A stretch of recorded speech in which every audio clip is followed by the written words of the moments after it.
We have started chapter house property. Today we will continue that chapter. मैंने आपको बताया था कि हाउस प्रॉपर्टी का मतलब क्या होता है. I am giving you a quick revision of it. House property, जब आप एक हाउस के ओनर हैं, आप अब जो आपका मकान है या आप उसमें खुद रह सकते हैं या आप उसको रेंट पर देंगे. दोनों ही केसेस में, चाहे आप उस मकान में खुद रह रहे हैं मतलब आपने उसको सेल्फ ऑक्यूपाई किया है, और अगर आप उसको रेंट पर दे रहे हैं तो आपने उसको लेट आउट कर दिया, दोनों ही हाउस प्रॉपर्टी के प्रोविजन में आते हैं, उसके अंडर स्टडी किए जाएंगे. मतलब चाहे मकान हो सेल्फ ऑक्यूपाइड मतलब आप खुद वहाँ आपने ऑक्यूपाई किया हुआ है, आप खुद उसमें रह रहे हैं, और दूसरा होता है कि आपने किराए पे दे दिया, जिसको इंग्लिश में कहते हैं लेट आउट. दोनों ही हम हाउस प्रॉपर्टी में स्टडी करते हैं. अच्छा, हाउस प्रॉपर्टी में जब हमारी एक प्रॉपर्टी है, उस प्रॉपर्टी पे टैक्स लगता है. टैक्स लगाने के लिए हमें निकालना होता है उस प्रॉपर्टी की एनुअल वैल्यू. ये मैंने फर्स्ट लाइन में लिखा भी है, एनुअल वैल्यू निकालनी है. एनुअल वैल्यू पे ही हमेशा टैक्स लगता है. ठीक है. अच्छा, जो प्रॉपर्टी का यहाँ पर मतलब क्या है. प्रॉपर्टी का मतलब ये मैंने 3 पॉइंट्स में बताया है. नंबर 1, प्रॉपर्टी का मतलब है कि एक बिल्डिंग हो, चाहे वो कमर्शियल बिल्डिंग है या वो रेजिडेंशियल बिल्डिंग हो, कोई भी बिल्डिंग हो, बिल्डिंग होनी चाहिए. और उसके साथ जुड़ी हुई अगर कोई ज़मीन है, खाली ज़मीन होती है, जैसे मकान होते हैं, हमारे घर होते हैं जिनमें हम रह रहे हैं, तो हमारे गेट और जहाँ से घर शुरू होता है उसके बीच में हम आगे आंगन खुला छोड़ते हैं, जहाँ पर आप अपने कार पार्क करते हो, बाइक्स खड़ी करते हो, तो वो वाला एरिया, प्लस घर के पीछे भी थोड़ा सा एरिया खुला छोड़ा जाता है जहाँ पर वॉशिंग एरिया होता है, तो वो इसको हम कहते हैं जो जहाँ पर बिल्डिंग की कंस्ट्रक्शन नहीं हुई, जुड़ी हुई थोड़ी सी ज़मीन है. और वो क्यों है? ताकि उस घर को अच्छे से यूज़ किया जा सके. ऐसे ही कमर्शियल बिल्डिंग्स में होता है. जैसे अगर आप अपने कॉलेज का एग्जाम्पल अगर लेते हो, तो कॉलेज में क्या है, कॉलेज है, कॉलेज के बीच में प्लेग्राउंड है, चलने के लिए या क्लासेस तक जाने के लिए पाथ है, पाथवे जिसको हम कहते हैं, तो वो सारा जो खाली ज़मीन है वो बिल्डिंग का ही पार्ट होता है. ठीक है. तो हम क्या कह रहे हैं, हाउस प्रॉपर्टी किसको कहते हैं? हाउस प्रॉपर्टी का मतलब बिल्डिंग हो, चाहे कमर्शियल बिल्डिंग हो, चाहे रेजिडेंशियल बिल्डिंग हो, और बिल्डिंग के साथ जुड़ी हुई ज़मीन, लैंड अपॉर्चुनेट देयर टू, उसी में शामिल होता है. दूसरी बात, जो है इंसान, इंडिविजुअल, वो उस प्रॉपर्टी का ओनर होना चाहिए. आपने टैक्स पे करना है. आप कब टैक्स पे करेंगे? जब आप उस प्रॉपर्टी के ओनर होते हो. टैक्स वो पे करेगा जो उस प्रॉपर्टी का ओनर है. और तीसरी बात जो बहुत इंपॉर्टेंट है, उस प्रॉपर्टी को आपने अपने बिजनेस के लिए इस्तेमाल नहीं करना. तो ये 3 शर्तें बहुत इंपॉर्टेंट है. जैसे हम ये चैप्टर शुरू कर रहे हैं, सबसे पहली बात, टैक्स किस पे लगता है? टैक्स लगता है उस प्रॉपर्टी की एनुअल वैल्यू पे. एनुअल वैल्यू निकालते हैं हम प्रैक्टिकल तरीके से कर वो मैं उसका फॉर्मूला आपको करवाऊंगी. नेक्स्ट लेक्चर में हम उसी को करेंगे. अभी मैं आपको बता रही हूँ what do you mean by property. Property किसको कहते हैं? जब एक बिल्डिंग हो और बिल्डिंग के साथ जुड़ी हुई जो लैंड अपॉर्चुनेट होती है वो साथ चढ़ेगी. नंबर 2, आप उस बिल्डिंग के ओनर होने चाहिए हैं. और नंबर 3, वो बिल्डिंग आपके बिजनेस और प्रोफेशन में इस्तेमाल नहीं होनी है. फिर आता है certain important points regarding income from house property. अब ये इंपॉर्टेंट पॉइंट क्या है? ये बेसिकली बेटा एक्सेप्शंस हैं जनरल रूल की. जनरल रूल क्या है कि जो इनकम फ्रॉम हाउस प्रॉपर्टी है उसको हम टैक्सेबल करते हैं under the head income from house property. पर ये कुछ एक ना जनरल रूल्स हैं. वो क्या है? जैसे पहले जो 3-4 ये एक्सेप्शंस हैं, वो क्या है? नंबर 1, बिल्डिंग और staff quarter let out to staff. देखो आपने क्या किया, एक बिल्डिंग अपने ऑर्गेनाइजेशन में काम करने वाले एम्प्लॉयज़ को किराए पर दी. फर्स्ट पॉइंट पढ़िए, बिल्डिंग या स्टाफ क्वार्टर. स्टाफ क्वार्टर बनाते हैं ना कई जगह पे, पेपर मिल में, शुगर मिल में, बड़ी सारे ऐसे कंपनीज में स्टाफ क्वार्टर बने हुए होते हैं कि वो जो स्टाफ वहाँ पर जॉब कर रहा है वो स्टाफ क्वार्टर ले सकता है, वहाँ रह सकता है. अब स्टाफ क्वार्टर बनाने का जो पर्पज़ होता है वो पर्पज़ रेंट कमाना नहीं होता, क्योंकि जो बाज़ार में अगर आप मकान किराए पे लेते हो तो रेंट ज़्यादा पे करना पड़ता है, पर ऑर्गेनाइजेशन में रहते हो तो रेंट कम पे करना पड़ता है. तो एम्प्लॉय को क्या फ़ायदा होता है? एक तो कम रेंट पे मकान मिल गया, नंबर 1 उसके कन्वेंस चार्जेस बच जाते हैं, क्योंकि बाहर से कहीं ऑफिस आएगा फिर वापस जाएगा, वो खर्चा भी होगा. ऑर्गेनाइजेशन को क्या फ़ायदा है? ऑर्गेनाइजेशन को ये लगता है कि एम्प्लॉय अपने घर जाने की जल्दी नहीं करेगा. हमें भी किसी भी टाइम अगर एम्प्लॉय की ज़रूरत है तो हमने स्टाफ क्वार्टर बना के दिए हुए हैं, वो हमें 24/7 अवेलेबल हैं. ये पर्पस होता है अपने बिजनेस को स्मूथली चलाने के लिए, बिजनेस को अच्छे से चलाने के लिए कंपनीज क्या करती हैं, स्टाफ क्वार्टर बना देती हैं और जो स्टाफ को किराए पे दे देती हैं. इसका पर्पस रेंट कमाना नहीं होता, इसका पर्पस होता है अपने बिजनेस को अच्छे से चलाना. ठीक है। अब मैंने आपको क्या कहा था कि जो हम हाउस प्रॉपर्टी में कब इनकम को गिनते हैं, ये रेंट जो है हाउस प्रॉपर्टी में नहीं गिना जाएगा। क्यों नहीं गिना जाएगा? क्योंकि इसका पर्पस है बिजनेस को अच्छे से चलाना। जबकि हाउस प्रॉपर्टी की तीसरी कंडीशन थी कि वो बिल्डिंग आपके बिजनेस और प्रोफेशन में इस्तेमाल ना हो। देखिए यहाँ पे मैंने थर्ड कंडीशंस लिखी हुई हैं, और थर्ड कंडीशन क्या है कि वो हमारे बिजनेस में इस्तेमाल नहीं होनी चाहिए। जबकि जब हम कोई भी प्रॉपर्टी, कोई भी स्टाफ क्वार्टर अपने एम्प्लॉयज़ को रेंट पे देते हैं तो उसका पर्पस जो है वो यही होता है कि बिज़नेस अच्छे से चल सके, वो स्टाफ हर टाइम हमारे बिजनेस में अवेलेबल हो। तो इसने बेसिक तीसरी कंडीशन को ही सेटिस्फाई नहीं किया, इसलिए इनकम फ्रॉम हाउस प्रॉपर्टी की कैटेगरी में शामिल नहीं होगी। ठीक है। उसके बाद सेकंड है लेटिंग ऑफ बिल्डिंग टू बैंक या पोस्ट ऑफिस, पुलिस स्टेशन। अगर एक बिल्डिंग आपने किसी अथॉरिटीज़ को किराए पे दी है, चाहे वो बैंक है, चाहे वो पोस्ट ऑफिस है, चाहे वो पुलिस स्टेशन है, तो जो इनकम आ रही है आपको उस बिल्डिंग को किराए पे देने से, वो आपकी इनकम फ्रॉम बिजनेस मानी जाएगी, ना कि इनकम फ्रॉम हाउस प्रॉपर्टी। ऐसा क्यों है? क्योंकि यहाँ पर भी आपका जो मेन पर्पस है, बेसिक पर्पस है, वो किराया कमाना नहीं है। आपका पर्पस अपने बिजनेस को स्मूथली चलाना है। मैं आपको एग्जांपल देकर ये बात समझाती हूँ। जैसे कि सपोज़ आपको लगा कि हमारे कंपनी में कैश बहुत ज़्यादा होता है, और कैश को डिपॉजिट कराने जब हमारा एम्प्लॉई दूसरे बैंक में जाता है जो दूर है, तो वहाँ पे रिस्क बहुत ज़्यादा है, रॉबरी या डकैती हो सकती है। ठीक है। तो क्यों ना हमारे पास ये सामने एक बिल्डिंग खाली पड़ी है, ये बिल्डिंग हम किसी बैंक को ही किराए पे दे दें। तो उससे क्या हुआ, आपका बेसिक पर्पस बिजनेस को स्मूथली चलाना है। तो जब भी आप बिल्डिंग जो है वो किराए पे दे रहे हो बैंक को, पोस्ट ऑफिस को या पुलिस स्टेशन को, और उसका पर्पस जो है वो बिजनेस को अच्छे से चलाना है, ना कि उसका पर्पस रेंट कमाना है, तब वो इनकम फ्रॉम हाउस प्रॉपर्टी नहीं मानी जाएगी, वो इनकम फ्रॉम बिजनेस मानी जाएगी। क्योंकि यहाँ पर आपका पर्पस जो है वो बिजनेस को अच्छे से चलाना है। ठीक है।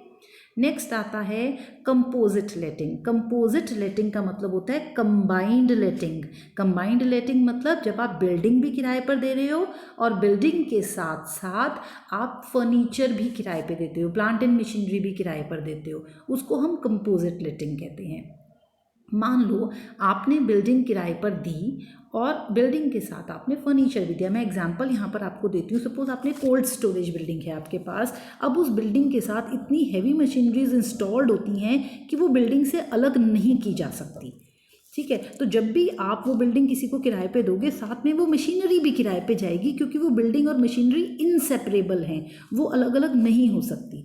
तो जब भी आप कंबाइंड लेटिंग कर रहे हो, बिल्डिंग के साथ प्लांट मशीनरी दे रहे हो किराए पर, और वो इनसेपरेबल है, उनको अलग अलग नहीं किया जा सकता, तो वो जो रेंट आपके पास आएगा वो इनकम फ्रॉम हाउस प्रॉपर्टी नहीं माना जाएगा। वो या बिजनेस की इनकम में शामिल होगा या वो अदर सोर्स की इनकम में जाएगा, पर हाउस प्रॉपर्टी की इनकम नहीं माना जाएगा। पर अगर मान लो आप कोई बिल्डिंग किराए पर देते हो, कंपोजिट लेटिंग करते हो। कंपोजिट लेटिंग कब होती है? जब बिल्डिंग के साथ हम फर्नीचर या प्लांट एंड मशीनरी भी देते हैं। ठीक है। कोई भी एसेट दे दो, ज़रूरी नहीं फर्नीचर या प्लांट एंड मशीनरी दे रहे, कोई भी एसेट आप दे सकते हो, और वो अलग अलग किए जा सकते हैं। बिल्डिंग अलग की जा सकती है, एसेट अलग किया जा सकता है। अगर अलग अलग किया जा सकता है मतलब वो सेपरेबल है। सेपरेबल है तो बिल्डिंग का रेंट आएगा हाउस प्रॉपर्टी में, और जो दूसरे एसेट का रेंट है वो अदर सोर्स में चला जाएगा। पर यहाँ मैं बात कर रही हूँ जब वो सेपरेबल नहीं है, आपने कंपोजिट लेटिंग की, बिल्डिंग के साथ आपने प्लांट एंड मशीनरी या फर्नीचर या अदर एसेट दिए, और वो अलग अलग नहीं किए जा सकते, तो हाउस प्रॉपर्टी की इनकम में तो एटलीस्ट वो शामिल नहीं किए जाएंगे। कहाँ जाएंगे वो? या वो जाएंगे बिजनेस एंड प्रोफेशन की इनकम में, या वो जाएंगे अदर सोर्स की इनकम में, पर वो हाउस प्रॉपर्टी की इनकम में नहीं आएंगे। ठीक है। नेक्स्ट पॉइंट है पेइंग गेस्ट एकोमोडेशन। अगर आप आपने बिल्डिंग एक पीजी की तरह बना दी है और आप उसको पीजी की तरह चला रहे हैं, तो जो पीजी चलाते हैं, पेइंग गेस्ट एकोमोडेशंस हैं जिनकी, वो जो उनको उससे जो इनकम हो रही है वो इनकम भी उनकी हाउस प्रॉपर्टी की इनकम नहीं मानी जाती है, क्योंकि वो उनका एक बिजनेस है, वो पीजी चला रहे हैं, दैट इज़ देयर बिजनेस। तो वो इनकम उनकी बिजनेस की इनकम मानी जाती है, वो हाउस प्रॉपर्टी की इनकम नहीं मानी जाती है। ठीक है। यहाँ तक हमने पहले 4 पॉइंट्स कवर कर लिए। अब मैं कुछ एक और आपको पॉइंट्स बता रही हूँ जो बड़े इंपॉर्टेंट है हाउस प्रॉपर्टी में। जैसे नेक्स्ट पॉइंट है income from property situated abroad. अगर आपके पास कोई प्रॉपर्टी है और वो प्रॉपर्टी आपकी इंडिया में नहीं है, प्रॉपर्टी कहाँ है, प्रॉपर्टी इंडिया से बाहर है, अब वो इंडिया में टैक्स लगेगा या नहीं लगेगा ये डिपेंड करेगा आपके रेजिडेंशियल स्टेटस पे। रेजिडेंशियल स्टेटस में मतलब आप ऑर्डिनरी रेजिडेंट हो या नॉट ऑर्डिनरी रेजिडेंट हो या नॉन रेजिडेंट हो, उसकी शर्तें देखी जाएंगी और उस हिसाब से डिसाइड होगा कि इंडिया में टैक्स लगेगा या नहीं लगेगा। पर अगर इंडिया में टैक्स लगेगा तो वो टैक्स लगेगा हाउस प्रॉपर्टी वाले हेड में ही, और किसी हेड में वो टैक्स नहीं लगेगा। ठीक है। नेक्स्ट आता है डिस्प्यूटेड प्रॉपर्टी। अगर जिस प्रॉपर्टी पे आप की बात कर रहे हैं वो प्रॉपर्टी डिस्प्यूटेड है, उस पर झगड़ा चल रहा है। अब झगड़ा चल रहा है तो किसको उसका ऑनर माना जाएगा, क्योंकि झगड़े वाली प्रॉपर्टी है। अब झगड़े वाली प्रॉपर्टी में झगड़ा ही इस बात का होता है कि हु इज़ द ऑनर। तो क्योंकि हमारा रूल क्या कहते हैं, हाउस प्रॉपर्टी वाले चैप्टर में मैंने क्या 3 कंडीशन बताई है। एक बिल्डिंग होनी चाहिए, बिल्डिंग के साथ जुड़ी हुई ज़मीन हो सकती है, ठीक है, बिल्डिंग होनी चाहिए नंबर 1। नंबर 2 क्या, जो टैक्स कौन पे करेगा, who is the owner of that house. और नंबर 3 वहाँ पे बिजनेस एंड प्रोफेशन आपने नहीं करना, अपना बिजनेस एंड प्रोफेशन में उस बिल्डिंग को यूज़ नहीं करना। तो यही तो 3 मेन शर्तें हैं। नंबर 1 बिल्डिंग हो, नंबर 2 आप उस बिल्डिंग के ऑनर हो, नंबर 3 उस बिल्डिंग को अपने बिजनेस एंड प्रोफेशन में यूज़ मत करो। तो यहाँ पर कहते हैं कि वो डिस्प्यूटेड प्रॉपर्टी है इस पॉइंट में। अब डिस्प्यूटेड प्रॉपर्टी है तो पता ही नहीं चल रहा हु इज़ द ओनर। यहाँ पर हम ये चेक करेंगे who is receiving rent, rent कौन रिसीव कर रहा है। जो भी रेंट रिसीव कर रहा है उसी को टैक्स पे करना है।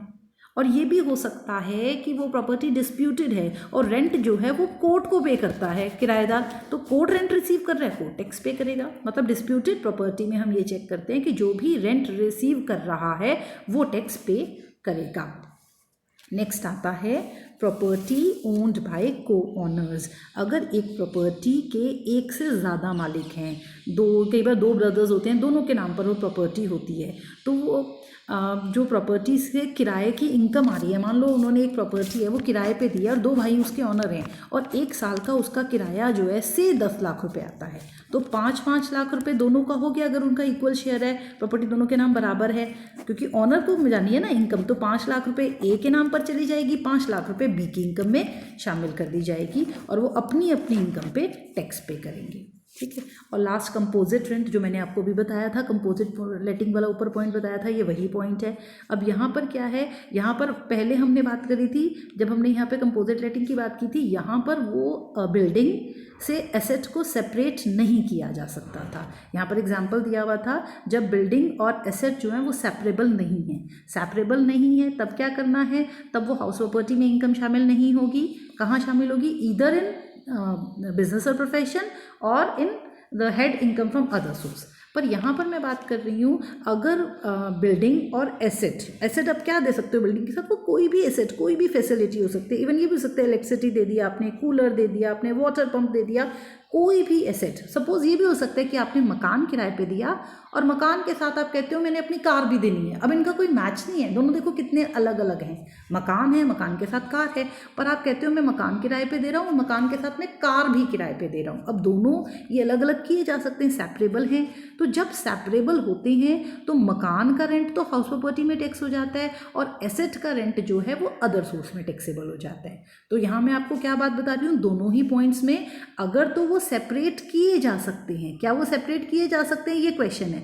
क्या वो सेपरेट किया जा सकता है? इफ़ यस, सेपरेट किया जा सकता है, तब मकान का जो टैक्स है वो लग जाएगा हाउस प्रॉपर्टी में और जो अदर एसेट्स हैं उनको हम लगा देंगे अदर सोर्स में। और अगर वो सेपरेट नहीं किया जा सकता, इन दैट केस वो हाउस प्रॉपर्टी के हेड में टैक्सेबल नहीं होगा। फिर वो कहाँ टैक्सेबल होगा, इधर इन बिजनेस और प्रोफेशन और इन अदर सोर्स। ठीक है, यहाँ तक हमने इंपॉर्टेंट पॉइंट डिस्कस कर लिए। अब है मोस्ट इंपॉर्टेंट एस्पेक्ट जो इस चैप्टर का है, वो क्या है, पेपर में आपको थ्योरी क्वेश्चन क्या आता है। थ्योरी क्वेश्चन आता है कि उस मकान की जिस पे हमने टैक्स कैलकुलेट करना है उस मकान की एनुअल वैल्यू क्या है, what is the annual value. क्योंकि मैंने आपको बताया टैक्स लगता है प्रॉपर्टी की एनुअल वैल्यू पे।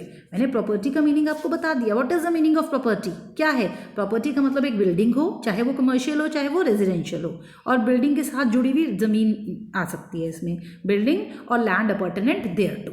ठीक है। जो बिल्डिंग के साथ जुड़ी हुई ज़मीन होती है वो बिल्डिंग का ही हिस्सा होती है, चाहे कमर्शियल बिल्डिंग्स का आप एग्जांपल ले लीजिए, चाहे आप एग्जांपल ले लीजिए रेजिडेंशियल बिल्डिंग का। मैंने कमर्शियल बिल्डिंग्स का आपको एग्जांपल दिया।